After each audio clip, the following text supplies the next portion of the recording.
nanone n'uyu munsi nuko tugarutse dutangiranye umugore ahagaze mu rukiko ndagira ngo mve amagambo y'uyu mukecuru. Ibi ni ibintu bya nyabyo byabayeho kuri uyu mugore w'igitangaza wakoze ibintu by'igitangaza bitigeze bibaho. Wumva amagambo n'umugore mu rukiko yari ari kuvuga. Nuko dutangiye mbere ko tugera ku bintu byinshi. Umugore kuvuga ati bitewe n'ukuntu abantu barushimusi cyangwa se abantu bashimuta abandi bakomeje gucika gereza. Mwese murabizi n'amagambo umugore kuvugira mu rukiko ko imfungwa nyinshi zisigaye zicika gereza.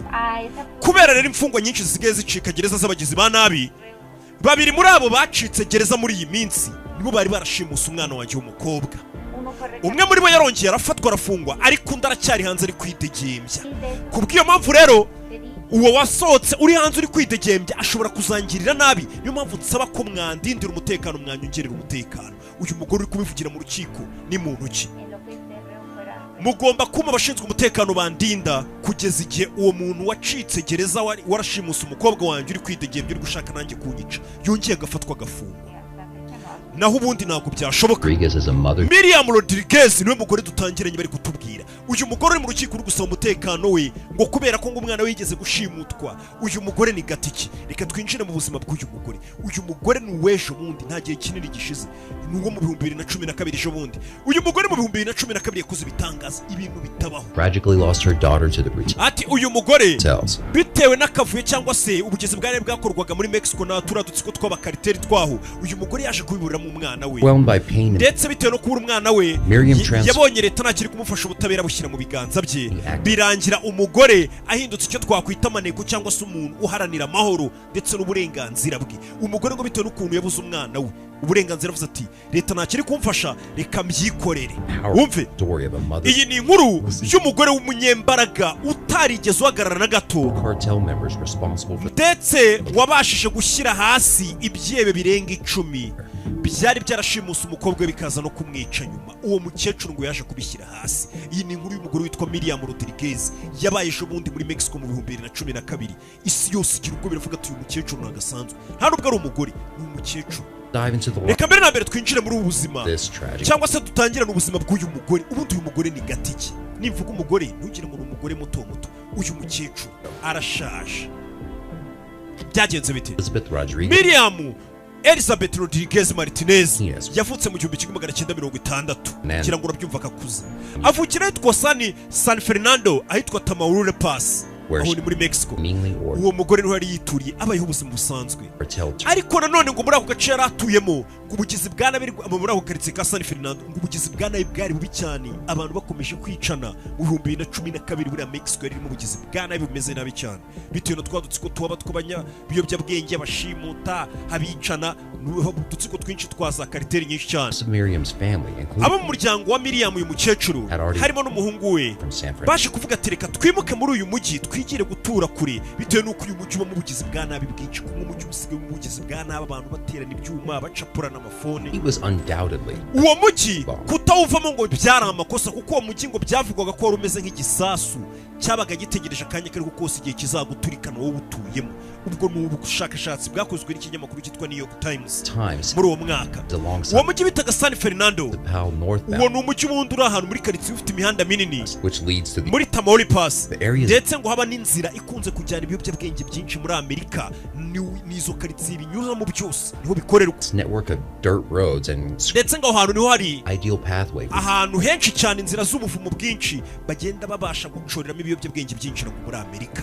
N'umujyi bari kutubwira ngo hagati y'umwaka wa 2007 kugeza mu 2012 Mexico icyo gihe yari iri mu bibazo bikomeye cyane by'ubugizi bwa nabi ndetse ngo ubugizi bwa nabi ngo muri iyo myaka guhera 2007 kugeza 2012 ngo umubare w'abapfaga waragiye wikuba gatatu bitewe n'urugomo cyangwa se ubugizi bwa nabi bikorerwa mu gihugu. Ngo muri icyo gihe ibihumbi birenga 60 byabuze ubuzima bwabo barapfuye. Ibaze igihugu nka Mexico guhera mu 2007 kugeza mu 2012 gusa imyaka mike cyane ishoboka abantu barenga 60 barishwe barapfuye bapfira ku mihanda, abashimuswe, abarashwe, abibwe bakasiga barashwe mu rugo mbega rubera ku muhanda barishwe. Tutabariyemo n'abasivili benshi bagiye babura imirambo yabo ntimenyekana ahantu yashyizwe.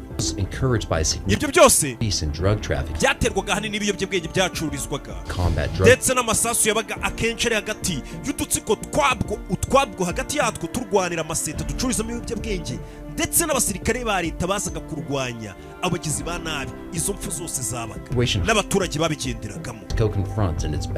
Byari bigoye cyane ko leta yahagarika abo banyabiyobyabwenge cyangwa se abagizi ba nabi. Wa mukecuru twatangiranye rero Miriam tumugarukeho, iyo karitsiye yari muri urwo rugomo niyo yabagamo, ariko yari amaze kuyimukamo. Ariko amaze kuyimukamo umukobwa we nanone w'imyaka 20 witwaga Karen Alejandra Salina Rodriguez. Karen we yaravuze ati, mukecuru njye ntabwo ndibwimuke muri iyi karitsiye cyangwa se muri uyu mujyi, bitewe n'uko ariho niga ngomba kubanza nkarangiza amashuri yanjye ndetse ngasigara nkurikirana na bizinesi zawe mukecuru zikorerwa muri aka gace. Umukobwa byabaye ngombwa ko famiye ye, ubwo ni mama we na musaza we, bo bimukira mu wundi mujyi utaba mu rugomo rwinshi. Umwana wabanza gusigara muri wa mujyi uba mu rugomo witwaga Karen ngabanza arangiza amashuri ye. Ibintu ntacyo byari bitwaye muri ako kanya, ariko nanone ibibazo byaje kugwira famiye wa mukecuru twavugaga.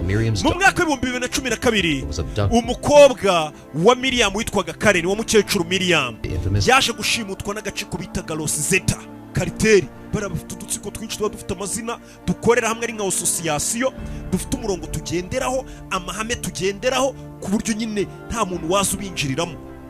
Kirazira ko wapfa gukora nyine ibyaha uri wenyine, bisaba kwibumbira mu makoperative bimwe na hano tubabwira. Hari aho rero bibumbiye mu makoperative bahemuka bakora ibikorwa bibi. Abitwa ngo Los Zeta Cartel ngo baje gushimuta umwana w'umukobwa witwaga Karen, bahuraga bashimuta abana bakaransom cyangwa se bakabyabicera ati muraduhinsimbura iki niki. Uko byagenze uwo mukecuru umaze gushimuta umukobwa we ngo ntahatashakira ari gushaka umwana we. Gusa nanone ngo icyaje gukurikirana uko baje kubahamagara famiye y'umukecuru babwira ati, twebwe turi Los Zeta Cartel na association yacu, dukeneye amafaranga kugira ngo turekure umukobwa wanyu. Wenda ako gatsiko kitwa Los Zeta n'imbuto n'akazi kari kashimusa umwana wo mukecuru, rikana ko tubanze tukinjiremo. Ushobora kuba warigeze gukumva cyari ubwa mbere kugira ngo umenye ako gatsiko kari kashimusa umwana ukuntu ari kabi cyane. Abo bantu rero ukuntu bimeze muri Mexico, ako gatsiko kitwa Zeta ni agatsiko k'abagizi ba nabi katangiye mu 1990, aho abasirikare bari baravuye mu gisirikare cya leta ya Mexico babona nta mafaranga bari kubona cyangwa se babona bamaze kubyimba, bavuye mu gisirikare bajya kwigomeka bashinga umutwe wicururiza ibiyobyabwenge, bavuga ati igisirikare nta kintu turi kubonaho, reka tujye gucuruza ibiyobyabwenge. Nibwo bagiye mu misozi bajya gucuruza ibiyobyabwenge, bajya gushimuta abantu guhera muri 90. Ni organization ziba zihagaze zemye zishinze imizi. Ibaze nawe association ihagaze imyaka yo guhera muri 90 na association ibikomeye, bafite umurongo igendero, bafite intwaro ziyambaye. Icyo bari basanzwe bakora ku gatsiko ngo bari basanzwe bashimuta bakiba, ni ibintu bari basanzwe bakora, bagatoteza abantu, bakambura abantu, bagaca abantu imitwe. Ikindi bagacuruza ibiyobyabwenge bakabyambutsa imipaka babijyana hirya no hino no mu mujyi ubwabwo. Abo ngabo ko ikindi bakora, iyo batumaga kwica abantu warabishyuraga bakagenda bakabikora. Bakoraga ibikorwa byose uziko bitemewe n'amategeko ku gatsiko kari kashimusa umwana witwaga Karen bakita Los Zeta. Ibikorwa byose bitemewe n'amategeko barabikoraga. Ubwambuzi hano ni amakuru igeze gutambuka ku kinyamakuru bita Mob Fax cyo muri Amerika, bavuga bati intambara ikomeje kwica abantu benshi, ndetse mu minsi ishize abimukira 27 bishwe n'agatsiko bita Los Zeta. Urumva kagatsiko Los Zeta kari kazwe, ushobora kuba warakumvishe mu makuru hehe hirya no hino kuko kicaga abantu benshi cyarimwe. Ako ni agatsiko gakomeje kwica abantu, bakorera ibyaha muri Mexico bakambuka bakaza no muri Texas, aho bafite ibindi byicaro byaho. Ejo bundi barashe abantu barenga 27. Ubwicanyi bukomeje kuba bubicyanaye n'amakuru byari biri gucamo, bari kukubwira nyine ku gatsiko ukuntu kazwe. Uyu mugabo nawe afite amakuru, n'umuturiste cyangwa se n'umukerarugendo wari uvuye muri Mexico. Avuga ati ngiye niboneye udutsiko tubiri dukomeye za Cartel muri Mexico. Hari intambara ya dutsiko twabo hagati yabo. Izo Cartel zirimo izitwa Los Zeta zishobora no kugushimuta cyangwa zikagufata ukabona nta gahanini ari n'amafaranga zikeneye cyangwa se guhamagara ngo baze bishyure, so ukabona zishishikarishwe no kuba zanakwica, ukabona ibyo amafaranga nta nubwo ari byo barimo cyane. Ni abagome n'abicanyi niko bakora. Ako niko gatsiko rero turi kuvugaho, agatsiko kagushimuta ariko by'amafaranga akaba atari nabyo biri imbere cyane, ahubwo akanya kariko kose bakaba bana kwica amafaranga bakajya gushaka n'ahandi bayakura, cyane cyane babonye nk'abo bari kuyaka bari kuzuyaza. niko gatsiko turi kuganiraho hano. are one of the main Ako gatsiko and the violent turf wars of Mexico. intambara yari imeze nabi cyane mu mujyi wa Mexico. Cartel. Nanone ngo Rosetta yari ihanganye n'abitwaga Tijuana cartel. Additionally, ran udutsiko uko ari tubiri twari in duhanganye. the city. Ati utwo dutsiko cyangwa se association ebyiri z'abagizi ba nabi ziba zihanganye. Away some of the Ahanini zipfa ko means now. bamwe bashaka kuba bafata igice kinini ngo bagicururizemo ibiyobyabwenge kandi gatsiko nikaze gucururizamo mbega baba bapfa amatware. Twebwe amatware na yacu nimba ari Nyabugogo dukeneye indi cartel zo kuhacururiza. Iyo rero babandi baje kuhacururiza baza barasaba kicana hagati yabo n'abaturage bakabigenderamo. Ubwo udomina inyundi cyangwa se utsinze undi ni ufata ya matwara akaba yusigara yacururizamo yose. Nuko bahoraga mu ntambara z'udutsiko. Izo ntambara zatumaga ari benshi bipfira mu basivili bitambukiraga abatari bari muri gahunda. Ayo makimbirane ntiyajyaga apfa kubura. Nanone ariko tuvuye kuri iyo kariteri yitwaga Rosetta, hari indi kariteri nanone y'umugabo bitaga Edgar Valdez Villarreal. Uyu mugabo ni icyamamare cyane mu bugizi bwa nabi. Edgar Villarreal uyu mugabo yari afitanye urwango, afite kariteri y'izirana na Rosetta rimwe yashimusa umwana Karen. Turi kugerageza kubanza kumva abo utwo dutsiko twashimusa umwana ni dutsiko nyabaki. Ako gatsiko kashimusa umwana w'umukobwa ngo hari iminsi yari ishize gafitanye beef nanone n'akandi gatsiko kwitwa Villarreal. Ngo ikintu Rosetta kagatsiko kari karakoze kari karigeze gushimuta murumuna wo cyakigize cyane bigifite indi kariteri bari bahanganye bamushimuse baza kumwica. Edgar Villarreal nawe icyo yakoze yashimuse batanu muri kagatsiko ka Rosetta arangisha barashyira kuri kamera amakuru aca ahantu hose muri Dallas Morning Show hose amakuru arahaca, video irahaca, abagizi bane bose bari kwiyura bamwice murumuna we nawe ajya gushimuta muri Rosetta aravuga ati kuki mwashimuse murumuna wanjye, nawe yica abantu batanu kuri kamera bo muri ya kariteri ya Rosetta. Ibi ni ibintu byari bisanzwe ko bagushimuta kandi ntibazuyaza kuba bakwica, nicyo turi kukumvisha muri Mexico. Ndetse ibyo byose ni ibintu byagiraga ingaruka kuri community cyangwa se ku baturage basanzwe babaga bibereye muri uwo mujyi, kuko amanywa ku wundi wabaga wafatwa n'isasu utazi aho riturutse.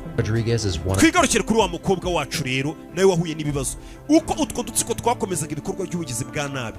Agatsiko kitwa Rosetta kari kamaze gushimuta Karen Rodriguez, umwe mu bana batonya bahemukiwe nanone n'ibyo bikorwa by'ubugizi bwa nabi. Amakuru yaje ari inkuru mbi mu muryango wa mukecuru Miriam, ariko umukecuru aravuga ati uriya mwana wanjye ndamukunda, namubyaye amvunnye kacira ukubise, umwana wanjye ngomba kumugaruza uko byamera kose. Ibaza umukecuru uvuga ngo agomba kugaruza umwana uko byamera kose ku gatsiko kica abantu ngako batubwiye ko abagizi ba nabi. Nakubwiye ngo uyu mukecuru yakoze ibigwi abantu bose bagira ubwoba. Mbere ko nkomeza inkuru yacu reka mbanze mbibutse ko cya kinyobwa bita American ubu tuvugana cyamaze kugera ku isoko. Ikinyobwa gituruka mu ruganda rwitwa NBG Norbert Business Group, uruganda runini cyane rukora ibintu bihambaye, ndetse rero bagukoreye ikinyobwa bita United Gin. Si icyo gusa rero, nyuma yuko mukunze United Gin bahise badutamo nakitwa American Gin, sibyo? Ubu noneho nicyo kinyobwa tugiye kuba twitamo. Abacuruzi namwe mbabwira ati mutangire murangure kuko iki kinyobwa nicyo kinyobwa cyahawe umugisha kigiye gutangira kubinjiriza amafaranga menshi. Abanywi bene data namwe ubu yaba ari boutique yaba ari iduka rikwegere usanzwe unywera, tangira ugenda ubatesha umutwe ubabaza ikinyobwa bita American, kuko nimba utarakinywaho nta mungu kurimo, kuko ubu tuvugana ngende no gusobanura nyinywaho, ariko umuntu wese namugira inama yo kuba ari kukinywa muri aka kanya. Ushaka ufate pause ubanza ujye kuri boutique ukigure ugaruka ukomeze kano kaganiro kuri YouTube channel yacu, sibyo? Reka dukomeze na wa mukecuru umaze kumaramaza avuga ati ngiye ngomba kubona umwana wanjye nkamukura muri iyo kariteri ya Rosetta. Mu mwaka wa 2012 byagenze bite rero? Umukecuru amaze kumaramaza bamaze gushimuta akana k'agakobwa k'imyaka 20 kigaga kaminuza. Mukecuru yafashe imodoka. Two men came at her with guns, dragging her from the car, took her to the Rodriguez family. Aragenda ajya kubaza amakuru bwo yamenye ko ngo burya ngo umukobwa we ngo yari ari mu modoka ngo ari kugenda ngo aparitse ahantu ngo abagabo babiri bahita baza bamutunga imbunda ngo bamukura mu modoka bamushyira mu modoka yabo baramucikana baramutwara. Nuko bashimusa umwana we. Nibwo batangiye kumukamera basohora amashusho avuga ati uyu mukobwa mumushaka bamushimutana na mugenzi we ati mugomba kutwoherereza amafaranga. Undi mushuti we w'umuturanyi bari baturanye. Nuko byagenze. Umukobwa wundi mugenzi we wabonye bashimuta Karen nawe baramushimusa. Nyuma y'iryo shimutwa ribaye, umuryango wa Karen watangiye kwakira ubutumwa bwinshi babwira ati mwishyure tubasubize umukobwa wanyu mugire vuba mwishyure. Famiye nta yandi mahitamo yari afite usibye ko famiye nta n'amafaranga yari afite yo kwishyura. Famiye isivuga ati ubwo ni wa mukecuru ese avuga ati reka ngane banke njye gusaba inguzanyo njye kwishyura amafaranga bari kuri umwana wanjye. Hano mu Rwanda wenda nuko mwe mufite umutekano, bino bintu byo gushimuta ubundi bibamo amafaranga. Mu bindi bihugu ku bagizi ba nabi umuntu araza agatwara akana kawe akakohereza video akakubwira ati uyibeshye uvugane na polisi, uyibwire cyangwa uvugane na RIB uyibwire ko twagushimutiye umwana turahita tumurasa, kandi ibyo bintu bakabikora bakamurasa. Ejo bakagaruka bagashimuta undi wa kabiri, ukahita uvuga ati nawo kugira ngo bamwice reka mbishyura amafaranga yose bari bunsaba. Ibyo bintu bibaho, urabizi nta kintu utatanga bashimusa umwana wawe. Ubundi se bo muba muri gukorera. Umukecuru amaze kubona ko bashimusa umwana bari kumwaka amafaranga, icyo yakoze ni iki rero? Umukecuru yese ajya muri banki kwaka inguzanyo. Umve ransom, yes. Yego, inguzanyo umukecuru agiye kuyaka. Apparently there have been so many kidnappings. Ngo kubera ko muri uyu mujyi hasigaye hamo kugushimuta kwinshi cyane, abantu basigaye bako amafaranga menshi cyane. Muri uwo mujyi wa San Fernando, banki zaho zatangiye kujya zitanga inguzanyo yitwa ngo ni inguzanyo cyangwa se ransom loans. Ni inguzanyo yo kwishyura nyine abantu bagushimutiye tu. Banki zatangiye kuyitanga, kandi leta ubwo niyo yabibabwiye ati banki cyangwa se na banki zo ziri mu bucuruzi kavuga ati reka dutangire dutanga inguzanyo nk'iyi kugira ngo bijye byorohera abantu. Urumva ni inguzanyo iba yihuse cyane. Urimba bashimusa umwana wawe nta mafaranga ufite, banki uhita wirukiramo bakahita babyumva bakavuga ati uyu muntu kagiye kuguzana umwana we, ukabereka ibimenyetso ko bagushimutiye umwana. Banki icyo yakoraga ni iki? Ni ukuhita iguha amafaranga ati rukanka ujye kwishyura batabara umwana wawe. Banki zari zisigaye zitanga inguzanyo yitwa ngo niyo kwishyura abagushimutiye iwawe.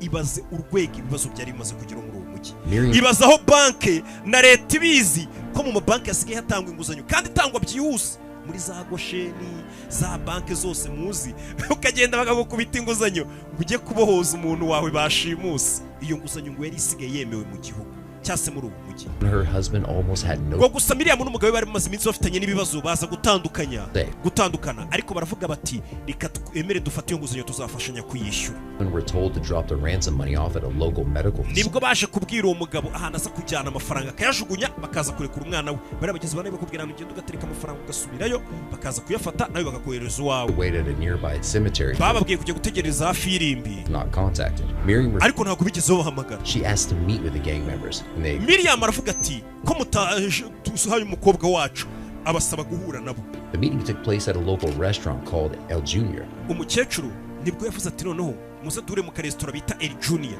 ajya guhura n'umwe mu bagizi bane bari bashimusa umwana w'umukobwa babiganireho. Miriam met with a man who tried to. Miriam uwo mukecuru yahuye n'umugabo umwe mu bashimusa umukobwa we, umwe muri Kagatsiko. Whereabouts of her daughter. Miriam could. Ariko uwo mugabo from this person. Uwo yasohotse n'umundi muri resitora badafashe umwanzuro atanamubwiye ahantu agomba kuzasanga umwana we, kandi amafaranga bari bayatanze. Ariko abagizi ba nabi barayanga. Ibaza abagabo bakwatsa amafaranga urayatanze banze no kurekura umwana wawe, barayariye n'umwana baramugumanya. Umva ubugome babaga bafite. Ngo no mugabo bahuye yarabwiye turatwongera amafaranga arangije arigendera. Gusa ngo uwo mugabo ngo yari afite icyombo. Ku cyombo ngo hari umuntu wamuhamagaye yicaranye na wa mukecuru umugizi wa nabi. Umukecuru ngo yumva ijwi rihamagaye uyu mugabo, yumva amuhamagara ngo ni Sama. Umukecuru iryo zina rita mu gutwi kumwe mu bashimusa umukobwa we Kareni yitwa Sama. Daughter for a fee. The challenges Miriam faced. Umukecuru ikibazo yashigura nacyo rero even more daunting. Baramubwiye ati nubwo wishyuye amafaranga twari twagusabye mbere but they still akayishyura. Baramubwiye ati umukobwa we ntabwo tumuri kuruta twongeye andi ibihumbi 50 by'idolari. The kidnappers asked for an extra. Bamusabye andi mafaranga. Umukecuru buri kuntu bigenza. Umukecuru yakomeje gutegereza na famiye ye n'amafaranga yandi barayohereza. Husband and living with her eldest daughter. Byaje kumara igihe kinini batararekura umwana, umugabo nawe arongera yisubira mu bye, umukecuru asigara wenyine. Yeah, she knew at this point that Karen would not be returning. No, umukecuru yaje kumenyera ko umukobwa we atazigera arekurwa na bariya bagizi ba nabi, ngo nuko mushuti we bari barabashimutanye yaje kurekurwa.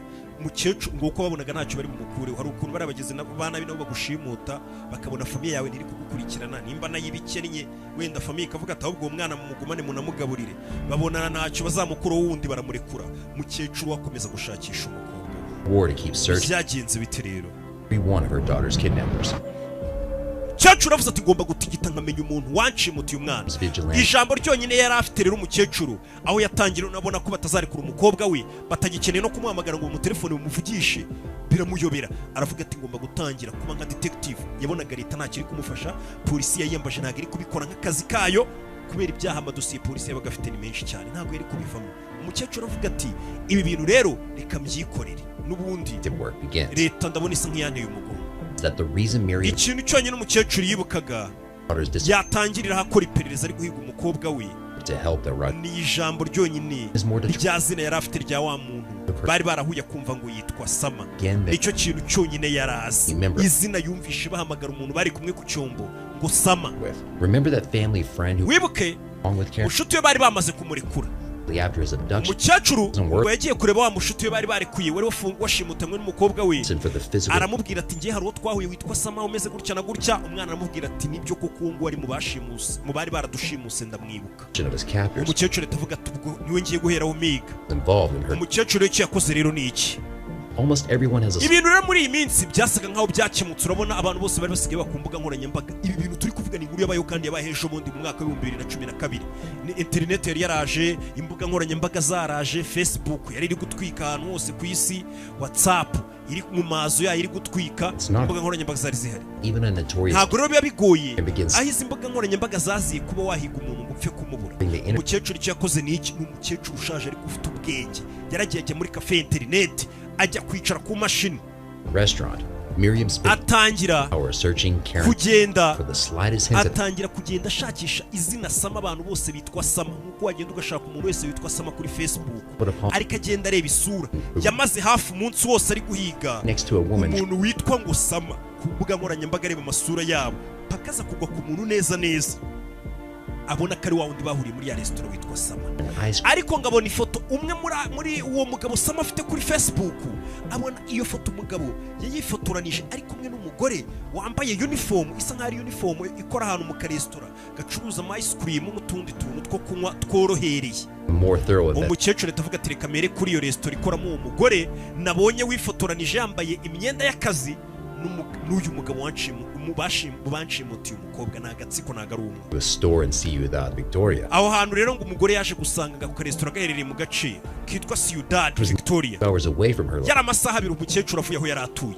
Umukecuru icyo yakoze yahise ajya muri ka restaurant yabonye ku mugore nyine wari wambaye imyenda yo mu restaurant ari kumwe na cya kihebe cyari cyangwa cyumwe mu bamushimutiye abana. Umukecuru yahita ajyayo, abonye uwo mugore mu restaurant uri guseriva abana ahita amwibuka ko yabonye ku ifoto ari kumwe na cya kigizi cyane bita Sama kuri Facebook. Umukecuru awumenya. Miriam icyo yakoze rero ni iki? Umunsi ku wundi yarabyukaga akaza akicara kuri ako restaurant agacunga guhera mu gitondo, acunza ku restaurant karimo uwo mugore yabonye useriva muri ako restaurant kuko yamubonanye na cya kihebe. Akavuga ati kira kihebe nimba barifotoranije ntihazabura umunsi kizaza gusura no mukobwa cyangwa se wabona kina mutereta, hahita amenya wagwani, hahita nkiboneraho. Umugore yakomeje kwicara wana arategereza amasaha menshi kugeza ubwo shift z'uwo mugore zarangiraga. Mukecuru nawe akatse imodoka akitahira. Umunsi umwe rero yaje kuneka wa mukecuru, yagize gutya abona cya kihebe cyangwa se wamugizeho n'abita Sama aje gusuhuza wa museriveri wakoraga muri ka restaurant. Baravugana, ikihebe kinjira imodoka kiragenda. Umukecuru yatse imodoka kurikira cya kihebe. Avuga ushobora kumva biteye ubwoba umukecuru nk'uyu nguyu wifata akajya mu modoka agakurikira ikihebe nka kiriya. Abantu bica bisazi bakayica nta kintu batinya. Gusa nanone wibuke ko uyu mukecuru bari bamushimutiye umwana, kandi ku mwana we buriya nta kintu utakora. Umukecuru yarakurikiranye amenya ahantu icyo kihebe gituye, abona ahantu gitashye. Gusa ayo makuru ntabwo yari ahagije kuyashyira polisi ijye gufunga icyo kihebe, kuko ntabwo ayo makuru aba afatika kugenda ukabwira polisi ngo uriya niwe wanje, nta kimenyetso ufite gifatika. Kuvuga gusa ntabwo bihagije, hari aba bakeneye ibimenyetso bifatika. Byamusabaga andi makuru menshi ahagije. Umukecuru rero kugira ngo ajye kuneka neza noneho, kuko yari amaze kumenya icyo kihebe gituye cyangwa se uwo mugizi n'abitaga Sama, byamusabye noneho ko yinjira akagenda nka maneko akajya gukusanya ibimenyetso, azazanira polisi akayibwira ati dore ibimenyetso bari nibo banshimutiye umwana, ntabwo bakimvugisha, naramubuze, mugende mubafate. Umukecuru avuze ati reka noneho ngende nka maneko nimero imwe. Yakoze iki? Miriam cut her hair and yarabanje akata imisatsi ye yari muremire mukecuru kugira ngo byabyo bitazanamumenya, kuko nk'icyo cye bari barahuye kitwa Sama. Umukecuru afite imisatsi miremire arabanza arayikata asigaho agapenke. Arangije afatana bya bintu bita ngo ni tentire by'imituku abisiga mu misatsi. Arangije yambara imyenda ya guverinoma y'abantu bakora muri ministeri y'ubuzima. ya myenda nyine imeze nk'iy'abakingira abakora muri za minisante, atangira kujya muri karitsiye ku mazu aturanye na yanzu yabonye cya cyebe gituyemo, akajya agenda akomanga bose, agenda ameze nk'uri gukora igenzura, babwira ati dukora muri minisiteri y'ubuzima, hano mufite abana bangahe barwaye iki n'iki, bajya nyine ryasuzuma riba rikenewe, riba rijyanwa muri za minisiteri, yigira nk'ari umukozi wa leta. Ariko impamvu yakoze ibyo ngibyo nuko n'ubusanzwe iyo myenda ya leta yari ayifite mu rugo, kubera ko yari yarigeze gukorera leta kera muri minisante. Fake surveys. Her goal is to umukobwa nuko yatangiye aragenda akusanya amakuru, ndetse agera no kuri rwa rugo rwa cya kigizi cya nabi cyasama, amakuru nayo arayakusanya. Ayo madosiye yose yari yakusanyije avuga kubera muri iyo karitsiye n'uwo mugabo, ayajyana kuri polisi. It turns out the kid munsi ari kuvohana avuye kuneka, yasanze abantu benshi bapfiriye mu muhanda na polisi huzuye. Nanone hongeye kubirasanwa nishimutwa, wahashimuswa abantu barenga 11 person cases due to the cartel. Ati abantu basaga 70,000 buri kwezi baburirwaga irengero, bashimuswe n'abagizi bana ibibazo 70,000 byaburirwaga irengero. Number of homicides. Hakaza kugira ababura burundu, abicwa n'abataha, nuko byagenda. Nuko situation yaragaze mu gihugu.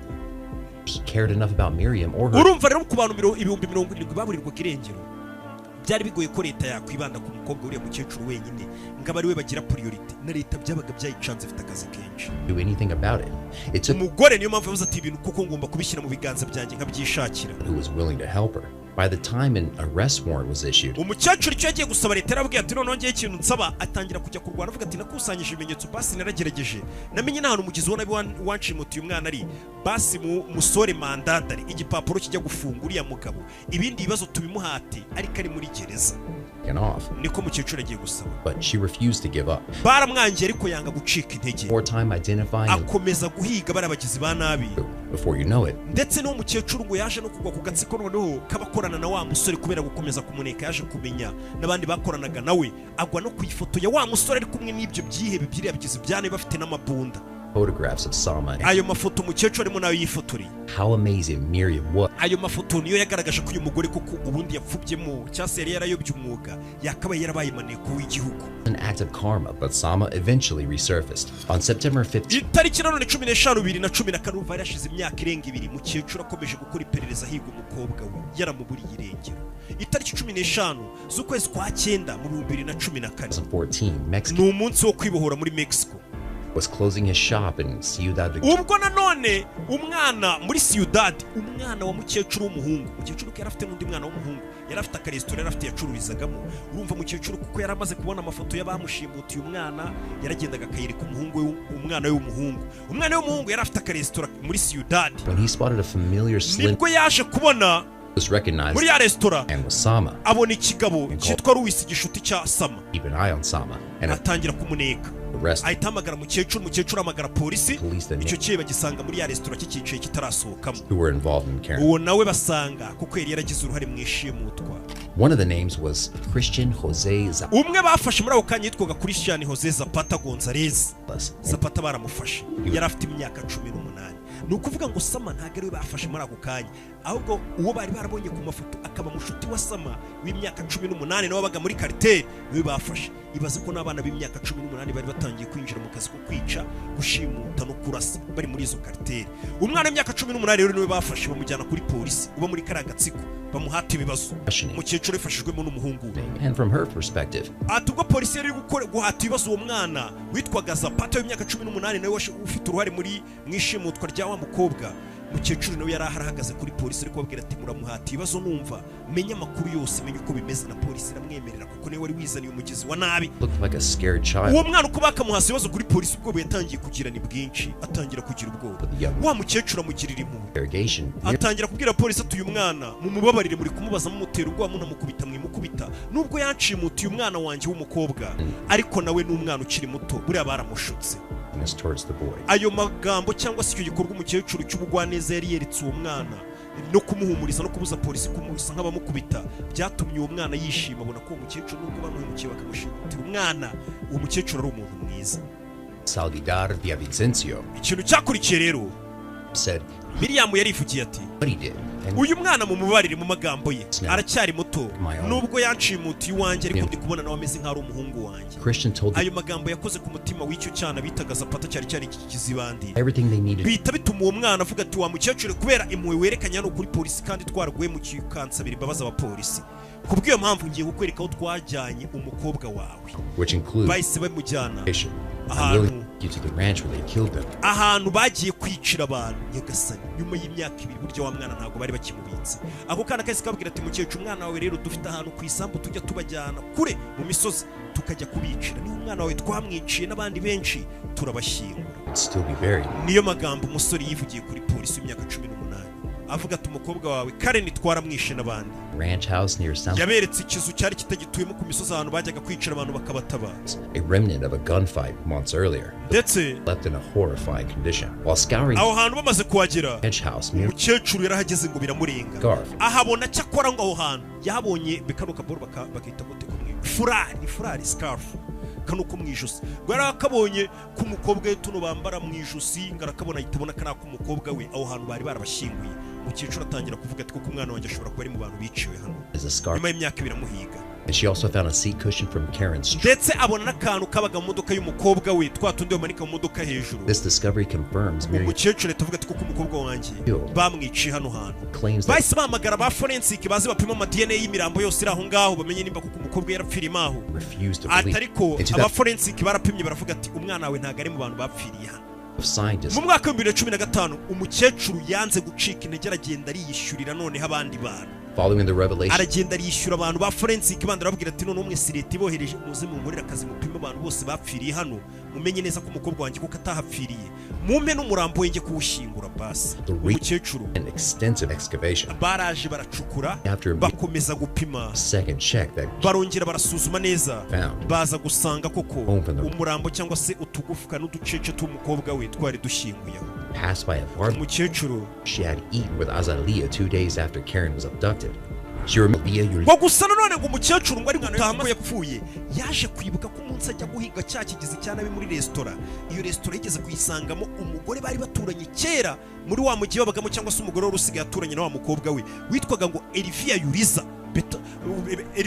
Yuriza aravuga turiya mugore kuki namusanze hariya hantu yibuka ko yigeze no kumubaza ati ese umwana wanjye waba waramubonye umugore aramuhakanira neighbor at the restaurant yahise amwibuka asking Alvia if aramwibuka neza Which- ko umugore amuhakaniye ko atazana umukobwa we kandi bari baturanye it's or a gut. sinzi nimba ari ibyiyumviro yagize nimba ari ibitekerezo byo gukekakeka uyu mugore yibuka uyu mukecuru umuhanga cyane ese yibuka umuturanyi yabaje ati ese umwana wanjye ko yaburiwe irengero ntabwo wabuze amakuru ye kandi akaba yarigeze kumusanga muri ya resitora none yasanzemo cya kigizi cya nabi cyasama umukecuru n'ubwo umwana we rero apfuye aravuga ati uriya mugore hashobora kuba ari ikintu abiziho ni umuturanyi atangira kuneka none wa mugore wari umuturanyi w'umukobwa we nubwo umwana we yarapfuye ariko aravuga ati ngomba gushakira ubutabera yatangiye gukora iperereza kuri Elifia Yuriza An accomplice to Karen's kidnapping, kuko yaratangiye gukeka ko hari uruhare yaba bifite rwo gukorana n'abagizi bane bashimuta with one of Karen's abductors, who was imprisoned at the time. Like what she did with Sam, nibwo started stalking the prison. yaje kuvumbura ko uwo mugore burya akundana n'umwe mu bagizi ba nabi babaga muri ka gatsiko ka Rosanto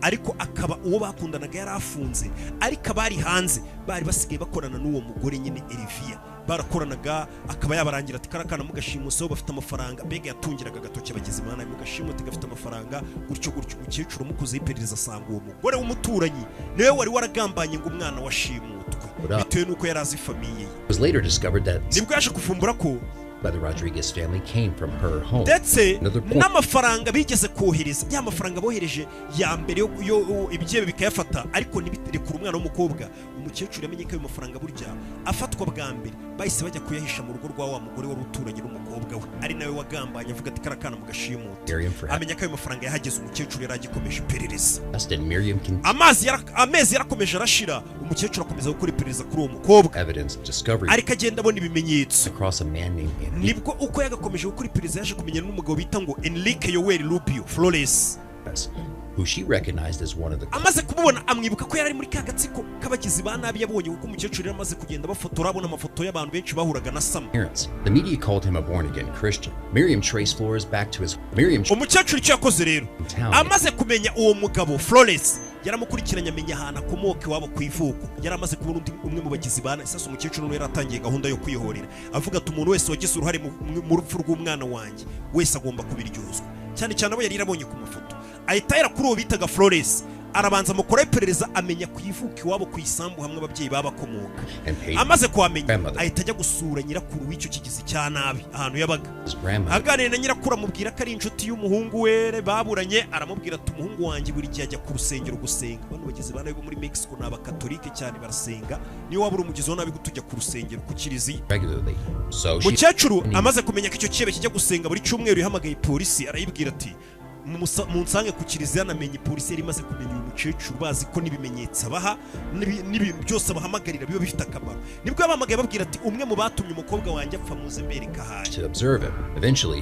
Amaze guhamagara ubuyobozi yababwiye n'ibindi bimenyetso yabonye, nibwo baje bafunga Enrique Yoweri Rubio. Umukecuru urumva atangiye kugira gute gufungisha abagizi ba nabi muri ka gatsiko gakomeye kazonze abantu kishe abantu kabamaze. Umukecuru atangira kugenda bafungisha umwe ku wundi. Wumva amahano umukecuru yakoze neza gake gake. Ngaho bafungiye icyo kigizi cya nabi, ababyeyi b'icyo cyebe basabye mukecuru Miriam ati wababariye rwose wasabiye imbabazi umuhungu wacu. Umukecuru arababwira ati ese ubwo bicaga umukobwa wanjye umuhungu wanjye yigeze yerekana imbabazi? Iperereza ryarakomeje. Uyu mukecuru umaze kugira imyaka 56 ntabwo yigeze atura. Umukobwa gusa nanone cyangwa se umukecuru ngo yari yanze kuva ku bintu. Baramubwira atari ko bino bintu urimo bishobora kuzakwicisha kuko utangiye kugenda ufungisha bamwe mu bagizi ba nabi bagatsiko gakomeye muri iki gihugu. Umukecuru ngo yanga kumva. We yari yavuze ati abantu bose bagize uruhare mu rupfu rw'umukobwa wanjye cyangwa se iriya kariteri na association birimo abantu benshi cyane amagana, ati bose ngomba kuzabafungisha ngabashyira hasi. Yari gahunda yo kwihorera. Nibwo yaje gucunga undi mwana w'umuhungu wacuruzaga indabyo cyangwa se umusore wacuruzaga indabyo, ariko ngo nubwo yacuruzaga indabyo kwabaga ari ukujijisha ngo leta itamenya akazi akora, ubundi nawe yakoranaga na ya kariteri babagize bane barakoranaga. Umukecuru atangira kumucunga ndetse aza kumufungisha nawe. Si uwo gusa yafungishije, yaje kumenya n'undi musore wacuruzaga marinete ku mupaka wa Mexico na leta z'ubumwe za Amerika, ariko nawe ari ukujijisha ariho hantu yambukiriza ibiyobyabwenge cyangwa se baza kubifata bambukitse bajyana muri Amerika. Umukecuru ageze ako gatsiko kari kamaze kumenya ko ari umukecuru uri kubagenda baramumenye. Uwo musore amubonye arirukanka, yabonye umukecuru amenya ko ari we yirukanka. Umukecuru amwirukaho. Umukecuru yari yaraguze n'imbunda, amugeze amutunga imbunda muryamisha hasi, ahamagara polisi ati muzi. Umukecuru yari afite n'imbunda yarayiguze, afata ikigaba kitunga imbunda yarakirukankanye, ahamagara polisi. Polisi irindi hagera kimutunze imbunda, undi wakangahe nawe baraza bamujyana kumufunga. Kariteri ubwo yari imaze kumenya ko ifite umwanzi. Agatsiko nka kariyo kamaze kumenya ko gafite umwanzi nako kagira ikintu gakora. Ubwo urumva umukecuru atangiye kumufungisha umwe ku wundi. Polisi ari kuyorohereza akazi. Umukecuru yari akiryama. Ati noneho batangiye kuvuga ati uyu mukecuru noneho Miriam nta nubwo akiri gukora akazi ka polisi gusa, atahubwo umukecuru yari amaze kwigira nk'aho ari James Bond 007. Byatangiye gutera abantu kuko ngo yaratangiye kumera nk'aho abagizi ba nabi ari uri kubifungira ubwe, ndetse ngo yaza kuba ari nk'umupolisi ukora mu uhembwa na leta, ngo leta yakabaye buri munsi yari igiye kujya imuha imidari yo kwambara bamushimira ubutwari yarakomeje kugaragaza n'ubutasi buhambaye bwo gushyira hasi abagizi ba nabi. Tugaruke ku nkuru yacu. Umugore yaragiye gufatira imyaka irenga 3 yose akurikirana afungisha aneka afungisha abari barishe umwana w'umukobwa urw'agashinyaguro. Abarenga 10 mu gatsiko bose umukecuru yarabafungishije. Nyegasani ibaza ibyebe birenga 10 kabifungisha bya kariteri yigize akaraha kajya yananiye leta. Umukecuru bose yarabakurikiranye gake gake, abarenga 10 arabafungisha. Nabwo niyarekera aravuga ati ngomba gukomeza nkabahiga. Umukecuru ubwo atangiye kugenda n'avumbura izindi tekinike nyinshi cyane. Umukecuru ngo yaragiye atangira kujya akorera ibyangombwa bihimbano, ahindura amazina, ahindura tentire, imisatsi agenda yihindura uko ikura yongera yikata, ajijisha mbega kugira ngo atazagera n'ugenda umumenye cyane.